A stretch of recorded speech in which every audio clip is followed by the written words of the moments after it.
જય જિનેન્દ્ર. મારા બા મારા માટે નહીં પણ મારા પૂરા પરિવાર માટે એક ખૂબ મોટી પ્રેરણા હતા. મેં મારા બાને વન ઓફ ધ સ્ટ્રોંગેસ્ટ લેડીના જેમ જોયા છે, પણ જીવનમાં એમને ફક્ત ભગવાનની સામે રડતા જોયા છે. મેં ઘણા બધા પેશન્ટ જોયા છે. જ્યારે કોઈ વ્યક્તિ ડિપેન્ડન્ટ થાય છે કે બેડરિડન થાય છે, મોટાભાગે એક જ વર્ષમાં એને જીવન પરથી નિરાશા થઈ જાય છે. બાકી બા 10 વર્ષમાં મેં એક બી દિવસ એમને ક્યારેય બી નિરાશ થતા નથી જોયું. જેવી બી પરિસ્થિતિ હોય એને સ્વીકારીને પોઝિટિવલી લીધું છે. મારા બાને શત્રુંજય મહાતીર્થનું બહુ હતું. હું એમને રોજ સવારે શત્રુંજય પહોંચતા એમના બેડ પર જોતી હતી. 1 કલાકની ભાવયાત્રા કરે પછી જ એમને નૌકાશી વાપરતા હતા.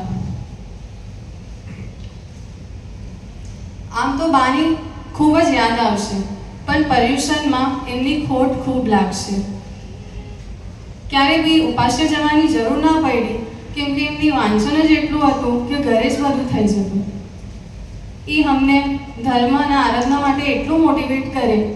એ અમે વિચારતા હતા કે બા આવી પરિસ્થિતિમાં બી અગર 70 પ્રતિક્રમણ વિથ ડિસિપ્લિન કરી શકે તો આપણે કેમ નહીં.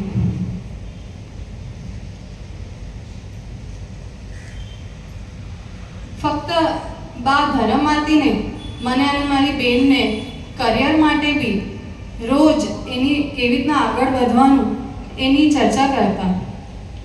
એમણે અમારા ઉપર ખૂબ ઊંડો વિશ્વાસ બતાવ્યો છે અને મોટા સપના જોવાની એક પ્રોત્સાહન આપતા હતા. બા અમારા માટે તો એક ઇન્સ્પિરેશન રહેશે.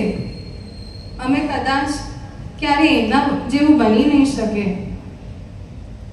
એમની અદ્ભુત મનોહર ક્ષમતા, સહન શક્તિ અને શૂન્યમાંથી સરગુણ કરવાની જે આવડત ખરેખર પ્રેરણાદાયક હતી.